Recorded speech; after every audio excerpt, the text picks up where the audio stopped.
Good evening, everyone. It is September 26th, Sunday evening, and I just wanted to try to give the information from the previous podcasts and try to make it significantly shorter. On the weather map today, we have a low pressure system situated over the Kansas area. We're going to talk about that low pressure system in just about a couple of minutes. High pressure system situated as of this morning over in northeast Tennessee. That high pressure system is a classic high pressure system which has cooler air being brought in ahead of the system, pushing high temperatures in the upper 60s and 70s for places in New England and onto the mid-Atlantic area. And on the back side, if that high pressure was to be the center of a clock, which is how you are to envision it, when you have those winds coming from the south on the back side, headed north and northeast, especially when the winds become from the southwest, like at the 8 p.m. or 7 p.m. mark, headed actually probably more like the 9 p.m. or 10 p.m. mark, and it's headed to the southwest. That's when the real heat starts to come up. Temperatures in the 80s and even 90s can be found as you go out west towards the Kansas area. We also have a high-pressure system situated over in Utah. That high-pressure system might be a dome of heat because temperatures are in the 80s and 90s all around that. And in fact, many of the 80s, which are in between these systems, such as in North Dakota, Montana, Idaho, will be turning into the low 90s for tomorrow. Bismarck, North Dakota will have high temperature, 89 degrees tomorrow, not quite 90 degrees, only 89 degrees. That temperature may not hit 90 degrees tomorrow in Bismarck, North Dakota, but high is expected to go up to 91 degrees, according to the National Weather Service, for Bismarck, North Dakota on Tuesday. And high temperatures going into the low 90s for at least 2 days in St. Louis, Missouri, Monday and Tuesday. Probably upper 80s by Wednesday, says the National Weather Service, before we drop out down into the low to mid 80s, which is still well above normal. Temperatures in St. Louis, Missouri, of the low 90s, that's going to make it warmer over there than in Phoenix, Arizona, where high temperatures are only going to be in the mid to upper 80s. Mid 80s for tomorrow, temperatures eventually going into the upper 80s for the latter part of the week. Those are the high pressure systems that we have on the map. We have the classic high pressure, which is by Tennessee, and we have the other high pressure system, which might actually be acting as a dome of heat, especially since you see those 80s go all the way up into Canada.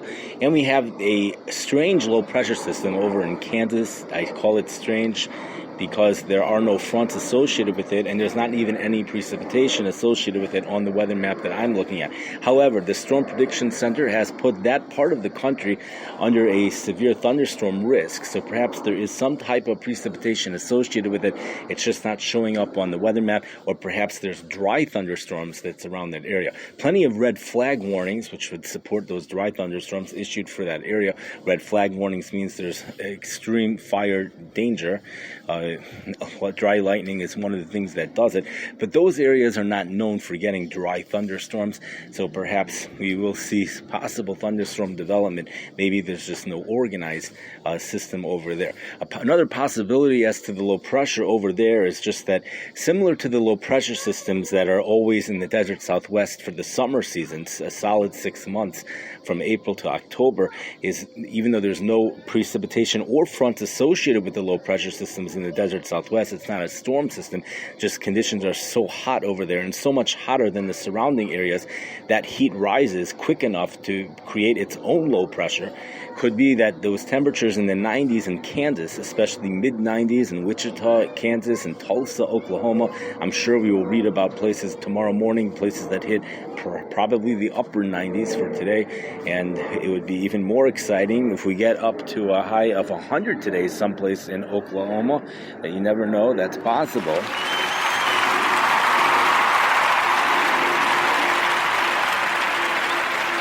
Perhaps that's another explanation for why there's a low pressure system over there. That would be quite rare. But if you look on the next 7 weather maps, it does support that, because you'll see that low pressure system just doesn't move. It just stays around Kansas.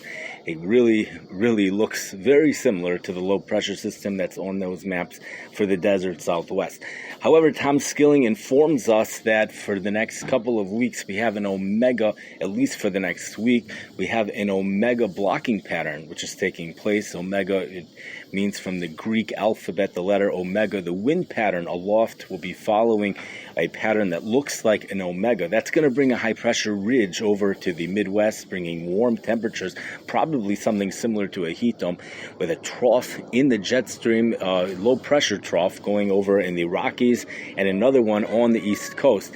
Maybe that L corresponds to the low-pressure trough that would actually is a little bit misplaced. Instead of Kansas, perhaps it should be in Colorado. But there are some questions if we were to say that, because temperatures right now are warm in Colorado. We will have to see, perhaps, though, maybe eventually that is what's going to end up being. But for right now, that low pressure on the weather maps from Kansas remain a little bit of a mystery.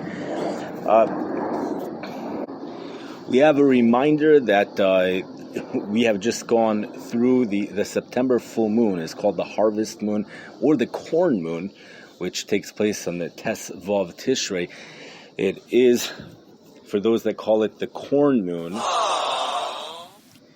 it's sad, I know. It's sad because that means the summer humidity, it's over with. That's where the corn crops, the humidity comes from those corn crops many times, and that's over with. We have an enormous cold front moving across the country, actually moving off of the eastern seaboard, going all the way from northern Maine, all the way down the coast to southern Florida, just north of Miami. Then it continues directly west through the Gulf of Mexico into Texas. The only thing is that when it reaches the central part of Texas, a cold front means the thing is moving south and it's bringing cold air. If that thing should start to move the opposite direction, it automatically becomes a warm front. So the western half of the Gulf of Mexico, the front has decided to move northward. So that part of the front is no longer a cold front. That part is now labeled a warm front because those waters, the warm waters of the Gulf of Mexico, has allowed whatever high pressure ridge there is over there, has allowed it to expand and push that front north. The thing is still being labeled a cold front even outside of Miami, even though when you look at that front, you'll see it never moves. It never really makes it through Miami. It kind of shows that it does on Thursday, but then when you look on Friday's map or something like that, you see the front really never made it past Miami. So, and that's classic Miami. Then you see an area where just the front disappears. That's known as a washout. Sometimes these fronts just wash out. For some reason, usually that happens in the areas just north of Miami. It doesn't seem like those weather maps reflect a washout for north of Miami. It just shows a cold front. I don't know why it doesn't show a stationary front, especially when you head to Wednesday or Thursday. But there's something about Miami or something that just doesn't allow fronts to move through until the sun's angle is under 43 degrees. I think at that point, when they're outside of the tropical sun area for the months of December and January, those are the 2 months where those fronts move right through. And they can actually get some quite cold Canadian air where temperatures could drop into the 40s, sometimes even colder. Certainly not swimming weather. Those are the 2 months where you do not have a guarantee of warmth. You're better off going to Miami for President's Day weekend than you are in December or January. And I would put even Thanksgiving as a question mark for the Miami area. Anything with a sun angle, which is 43 degrees or higher, we spoke about on previous podcasts, is considered tropical sun. Chicago reaches its peak at 72 degree angle on June 21st. The highest possible is 90 degree angle, which happens when the sun's directly overhead, such as in Hawaii during the months of June and July. Currently, it's at a 46 degree angle. That sounds low, but some say that until it gets down to under 30 degree angle, it's still considered relatively strong sun. The real strong sun, they say, 65 degree angle upwards. That's when you get when you have a rapid spread of that, along with lots of solar insolation, which was spoken about in a different podcast. That's when all those heat domes develop in the northern hemisphere. All of that is gone right now, all of it. So we might have some leftover stuff going on, but there is no place right now receiving solar insolation. There's no place in the world, even the equator is not receiving the type of solar insolation we were receiving this past summer and summers in general at 40 degrees north latitude. The equator never gets it. That's a different discussion, a different topic. Anyways, we go right now into Hoshana Rabbah. It's after Shkia. It is Hoshana Rabbah. It is Man Simchasenu. It's a day of judgment, a time of happiness. and quite exciting times without a doubt.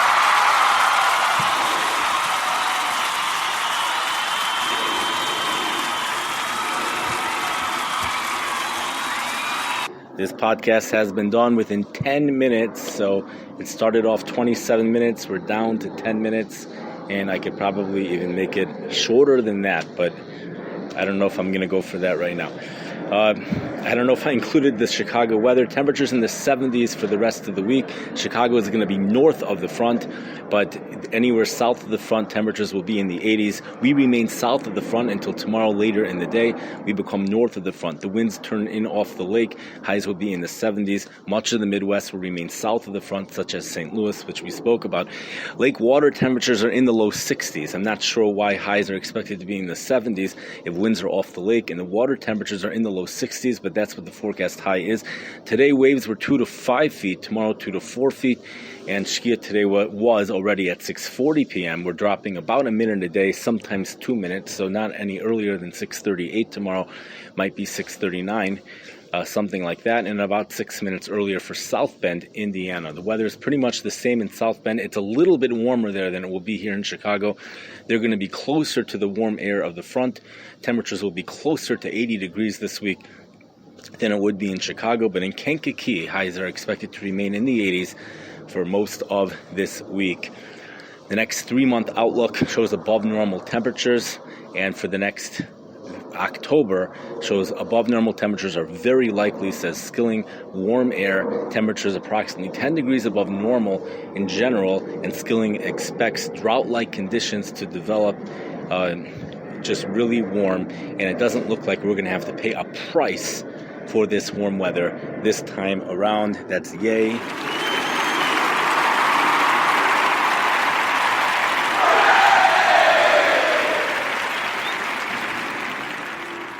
Final thing we'll mention that in Stanley, Idaho, forecast high today was 80 degrees.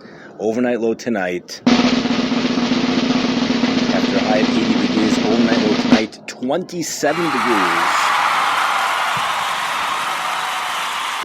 And I know it's funny that we're making such ridiculousness out of this.